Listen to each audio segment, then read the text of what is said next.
નમસ્કાર દોસ્તો, સુપરફાસ્ટ તાજા સમાચારમાં તમારું સ્વાગત છે। દેશ, દુનિયા અને ગુજરાતના તાજા, મોટા અને સૌથી મહત્વપૂર્ણ સમાચાર જાણીએ તે પહેલાં તમે ચેનલમાં નવા હોય તો ચેનલને જરૂરથી સબસ્ક્રાઇબ કરીને વિડીયોને લાઇક કરી દેજો। સૌથી પહેલા દોસ્તો આપણે વાત કરીએ તો અંબાલાલ પટેલની અત્યંત ભારે વરસાદની આગાહી। તો રાજ્યના સૌરાષ્ટ્ર અને દક્ષિણ ગુજરાતમાં મેઘરાજાની ધમાકેદાર બેટિંગ જોવા મળી રહી છે, ત્યારે હવામાન નિષ્ણાત એવા અંબાલાલ પટેલે પણ અતિ ભારે વરસાદની આગાહી કરી છે।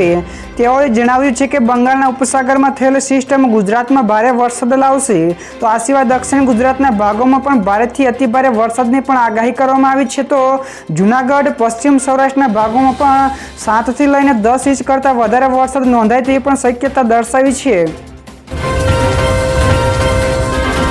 બીજા સૌથી મોટા સમાચાર સામે આવ્યા છે। ચોથી સિસ્ટમે ગુજરાતનું ટેન્શન વધાર્યું। તો ગુજરાતમાંથી હવે ચોથી સિસ્ટમ પણ સક્રિય થઈ છે। તો હવામાન વિભાગે આગાહી કરી છે, તેથી ચોથી સિસ્ટમ સક્રિય થતાં રાજ્યમાં ભારેથી અતિભારે અને અત્યંત ભારે વરસાદ પડી શકે છે। તો અમુક વિસ્તારોમાં 7 થી લઈને 10 ઇંચ કરતાં વધારે વરસાદ ખાબકશે। જોકે હવામાન વિભાગની આગાહી પ્રમાણે સૌરાષ્ટ્રમાં પણ ભારે વરસાદ રહ્યો છે, જેના કારણે રસ્તાઓ પણ બેટમાં ફેરવા ગયા છે અને લોકોના ઘરોમાં પણ પાણી ઘૂસી ગયા છે, જેથી ભારે મુશ્કેલીઓનો પણ સામનો કરવો પડી રહ્યો છે। આગળ દોસ્તો વધુ એક સૌથી મોટા સમાચાર સામે આવ્યા છે। આબમાંથી વરસેલી આફતે પોરબંદર વાસીઓની સ્થિતિ કફોડી કરી। જ્યાં દોસ્તો રાજ્યમાં ભારે વરસાદની આગાહી કરવામાં આવી છે, ત્યારે પોરબંદરમાં અતિ ભારે વરસેલા વરસાદના કારણે પોરબંદરની હાલત કફોડી બનાવી છે। તો સતત 4 દિવસથી પડી રહેલા અવિરત વરસાદના કારણે વરસાદી પાણીનો કહેર પણ જોવા મળી રહ્યો છે। તો માત્ર 45 કલાકની અંદર જ 27 ઇંચ કરતાં વધારે વરસાદ પડી ચૂક્યો છે, જેના પગલે ગ્રામ્ય વિસ્તારોના વરસાદી પાણી શહેરોમાં પણ ફરી વળ્યા છે અને લોકો પોતાના ઘર છોડવા પણ માટે મજબૂર બન્યા છે। ત્યારબાદ ફટાફટ આગળના દોસ્તો બીજા સૌથી મોટા સમાચાર મળ્યા છે। આવી રહ્યું છે લોપર નામનું વાવાઝોડું। જ્યાં દોસ્તો બંગાળની ખાડીમાંથી સર્જાયેલા લો પ્રેશર વાવાઝોડાએ તોફાની સ્વરૂપ લીધું છે। તો આ વાવાઝોડાને લીધે લોપર નામ આપવામાં આવ્યું છે। તો ઓડિશાના દરિયાકાંઠે ઉત્તર પશ્ચિમ અને અડીને આવેલા પશ્ચિમ મધ્ય બંગાળની ખાડી અને અડીને આવેલા ઉત્તર આંધ્રપ્રદેશ ઉપરનું ડીપ ડિપ્રેશનમાં છેલ્લા 6 કલાક દરમિયાન લગભગ 7 કિલોમીટર પ્રતિ કલાકની ઝડપે પશ્ચિમ ઉત્તર અને પશ્ચિમ તરફ આગળ વધી રહ્યું છે। ત્યારબાદ દોસ્તો બીજા સૌથી અગત્યના સમાચાર સામે આવ્યા છે। એનડીઆરએફ અને એસડીઆરએફની ટીમોને ડિપ્લોય કરાઈ। જ્યાં દોસ્તો રાજ્યમાં જિલ્લાઓની આવશ્યકતાઓ મુજબ એનડીઆરએફની કુલ 10 ટીમો, એસડીઆરએફની કુલ 20 ટીમોને ડિપ્લોય કરવામાં આવી છે। તો આ અંગે રાહત કમિશનરે આલોક પાંડેએ જણાવ્યું છે કે રાજ્યમાં ભારે વરસાદને લીધે કુલ 45 વ્યક્તિઓનું રેસ્ક્યુ તથા 398 જેટલા વ્યક્તિઓને સલામત સ્થળે ખસેડવામાં આવ્યા છે। તો હવામાન વિભાગ દ્વારા હજુ પણ રાજ્યના દક્ષિણ ગુજરાત અને સૌરાષ્ટ્રના ઝોનમાં આગામી 2 થી 3 દિવસ અતિ ભારેથી અત્યંત ભારે વરસાદની પણ આગાહી કરવામાં આવી છે। આગળના દોસ્તો વધુ એક સૌથી મહત્વપૂર્ણ સમાચાર મળ્યા છે। કિસાન ક્રેડિટ કાર્ડ ઉપર મળશે 5 લાખ રૂપિયાની લોન। જ્યાં દોસ્તો કિસાન ક્રેડિટ કાર્ડ ઉપર મળશે 5 લાખ રૂપિયા સુધીની લોન। તો દોસ્તો સામે આવેલી માહિતી અનુસાર સરકાર પહેલીવાર ક્રેડિટ કાર્ડની લિમિટ 3 લાખ રૂપિયાથી વધારીને 5 લાખ રૂપિયા કરી શકે છે। તો 23 જુલાઈના રોજ બજેટમાં આ અંગે મોટી જાહેરાત પણ કરી શકે છે। તો આ યોજનાનું નામ ખેડૂત ક્રેડિટ કાર્ડ યોજના છે। તો તેને કેન્દ્ર સરકારે વર્ષ 1998માં શરૂ કરી છે। તો આ યોજના ઉદ્દેશ્ય ઓછા વ્યાજ દરે ખેડૂતોને લોન ઉપલબ્ધ કરાવવાનો છે। તો દોસ્તો આ સિવાયના બીજા સમાચાર વિશે ઝડપથી વાત કરવામાં આવે તો અમદાવાદમાં કડાકા ભડાકા સાથે ધોધમાર વરસાદના એંધાણો દેખાઈ રહ્યા છે। તો દક્ષિણ ગુજરાત અને સૌરાષ્ટ્રમાં ભારે વરસાદના પગલે નદીઓમાં ઘોડાપૂરની સ્થિતિ સર્જાઈ છે, ત્યારે હવામાન વિભાગની આગાહીના પ્રમાણે અમદાવાદમાં પણ સૌરાષ્ટ્ર બાદ મેઘરાજાની ધમાકેદાર બેટિંગ જોવા મળી શકે છે। તો આગામી 5 દિવસ રાજ્યના ઘણા બધા વિસ્તારોમાં રેડ એલર્ટ પણ આપવામાં આવ્યું છે। તો અને નીચાણવાળા વિસ્તારોમાં પણ સાવચેતી રહેવાની પણ અપીલ કરવામાં આવી છે। ત્યારબાદના દોસ્તો બીજા સૌથી મોટા સમાચાર સામે આવ્યા છે। લક્ષદ્વીપમાં 2 નવા સૈન્ય એરફિલ્ડ બનશે। જ્યાં દોસ્તો ભારત સરકારે મોટો નિર્ણય લીધો છે। તો અગાતી અને મિનિકોય ટાપુ ઉપર 2 નવા એરફિલ્ડ બનાવવામાં આવશે। તો અગાતી ખાતેના જૂના રનવેને સુધારવામાં તેમજ વધારવામાં પણ આવશે, જ્યારે મિનિકોય આયર્લેન્ડ ઉપર નવો રનવે બનાવવામાં આવશે। તો ભવિષ્યમાં મિનિકોય આયર્લેન્ડ ઉપર નવ બેઝ INDS જટાયુ પણ બનાવવામાં આવશે। તો આ બેઝનું અંતર માલદીવથી 524 કિલોમીટર દૂર છે। તો માલદીવ અને ચીનની ગતિવિધિઓ પર સીધી નજર રાખી શકાશે। ત્યાર પછીના બીજા સૌથી અગત્યના સમાચાર સામે આવ્યા છે. NRA એપ્રિલ અને મે મહિનામાં ભારતમાં $2.7 અબજ ઠાલવ્યા. તો વિદેશમાં રહેતા ભારતીયોએ દેશમાં જે નાણાં મોકલે છે તે નાણાંની રકમ આ વર્ષે એપ્રિલ અને મે મહિનામાં 3 ગણી જેટલી વધી છે. તો આ રકમ $2.7 અબજ થઈ છે. તો ગત વર્ષના સમાન ગાળામાં તે $0.6 અબજ હતી. તો RBI દ્વારા જારી કરેલા આંકડાઓમાં આ માહિતી સામે આવી છે. તો NRIના ડિપોઝિટ સ્કીમમાં જમા રકમ મે મહિનામાં વધીને $154.72 અબજ થઈ છે. તો RBI અનુસાર હાલ વિશ્વની અન્ય કરન્સીનો સરખામણીમાં રૂપિયાનું પ્રદર્શન ઘણું બધું સારું છે.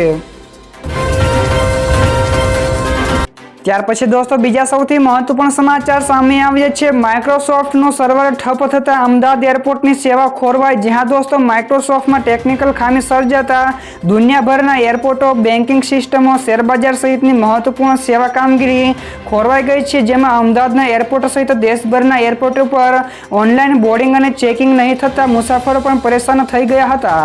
જેમાં અમદાવાદ સહિત સુરત અને રાજકોટમાં મળીને કુલ 30 જેટલી ફ્લાઇટોને પણ રદ કરી દેવાની ફરજ પડી છે. તો દોસ્તો ત્યારબાદના બીજા સૌથી અગત્યના સમાચાર સામે આવ્યા છે. ગઈકાલે સવારથી જ ગિરનાર ઉપર ધોધમાર વરસાદ પડતા નદીઓમાં ઘોડાપૂર જેવી સ્થિતિ જોવા મળી છે. તો ગુજરાતમાં ખાસ કરીને સૌરાષ્ટ્રમાં મેઘો ધમાકેદાર બેટિંગ કરી રહ્યો છે. ત્યારે ગિરનાર ઉપર ધોધમાર વરસાદ વરસતા સોનખર અને કાળવા નદીમાં ઘોડાપૂર આવ્યું છે. જોકે અતિભારે વરસાદના કારણે જૂનાગઢ શહેર સહિતના જિલ્લાના મોટાભાગના તાલુકાઓ અને વિસ્તારોમાં વરસાદ પણ ભારે નોંધાયો છે. જ્યારે હવામાન વિભાગ દ્વારા આજે પણ વરસાદને લઈને વલસાડ, નવસારી, સુરત, દમણ અને દાદરાનગર હવેલીમાં પણ હજુ રેડ એલર્ટ આપવામાં આવ્યું છે. તો દોસ્તો ત્યાર પછીના બીજા સૌથી મહત્વપૂર્ણ સમાચાર સામે આવ્યા છે. રાજ્યના 11 જેટલા ડેમો એલર્ટ ઉપર છે. તો સૌરાષ્ટ્રમાં હજુ પણ ભારેથી અતિભારે વરસાદની પણ આગાહી કરવામાં આવી છે.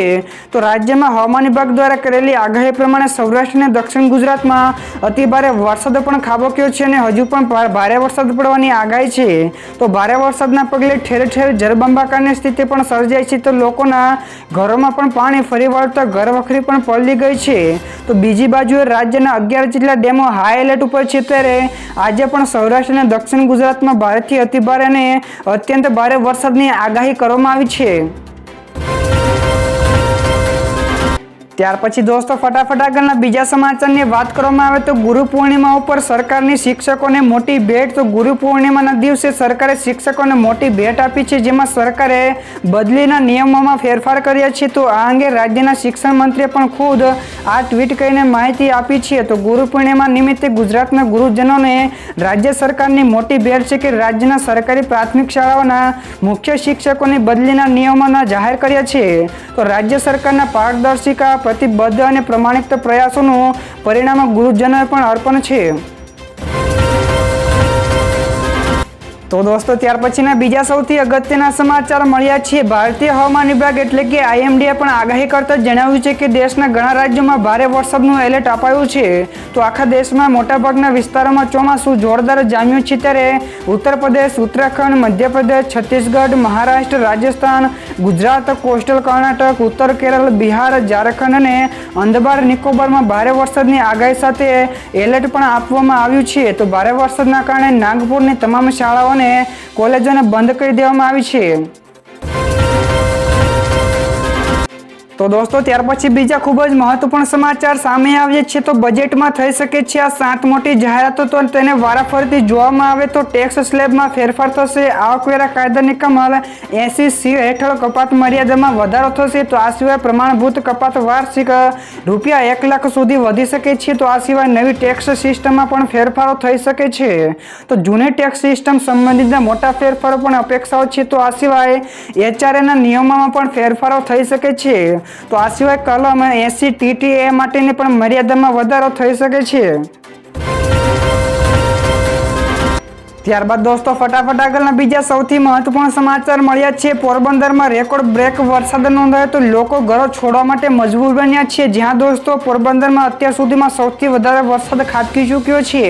ત્યારે 26 થી 28 કરતાં વધારે ઇંચ વરસાદ નોંધાતા જિલ્લામાં પાણી દેખાઈ રહ્યું છે અને લોકોના ઘરોમાં પણ પાણી ફરી વળ્યા છે. જેથી જિલ્લામાં 550 કરતાં પણ વધારે લોકોનું ભારે વરસાદના કારણે સ્થળાંતર કરવા માટેમાં આવ્યું છે.